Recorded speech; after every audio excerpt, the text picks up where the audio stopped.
One time I was driving here over the Maas Boulevard by this building, and the sun was shining on it, and I said, wow, this is one big urban greenhouse and we need to do something with that. So through LinkedIn we've contacted the owner.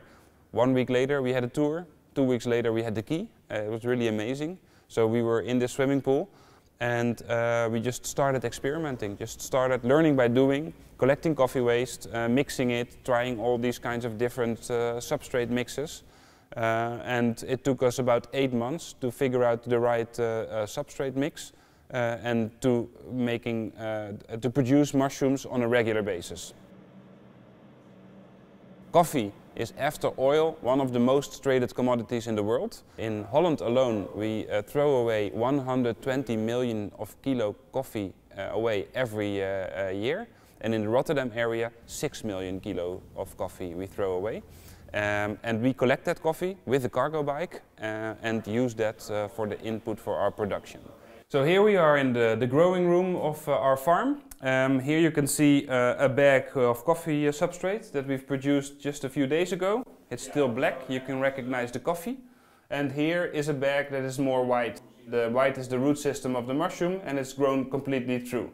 After it's been here for 3 to 4 weeks, we move it to the next room and there it produces the mushrooms. So this is the fruiting room. Here we have the mushrooms formation. The situation is a little bit different here, more moist and fresh air. The mushrooms come out of the bag.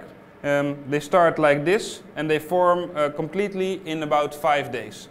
Then we harvest them and bring them to another room where we deliver them to our customers. But we only deliver mushrooms in Rotterdam. We refuse to bring them to another city because every other city has a lot of coffee waste. So let a local entrepreneur in that city use that coffee waste, create jobs, create local food production and make a nice business. The grow kits, on the other hand, because it's a unique product, we distribute it all across the Netherlands, and we are talking with people abroad, especially now the Scandinavian area, to produce the grow kits locally. So we made a grow kit which people can use to convert their own coffee waste in their own kitchen into mushrooms.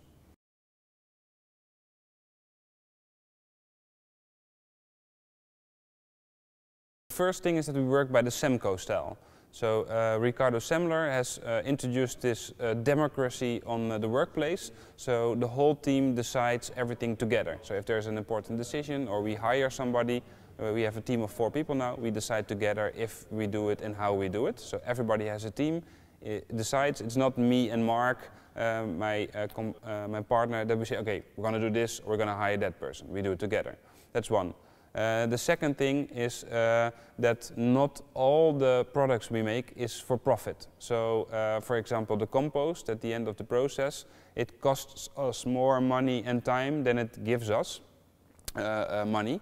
But we think it's important to put organic material back in the soil. So we partner with a farmer just to the south of Rotterdam, and they put the organic material back into the soil. So that's the second thing. The third thing is that we are integrating these projects, people with addictions or with a distance to the labor market, and that they get some experience, some rhythm of working, and maybe find a job here.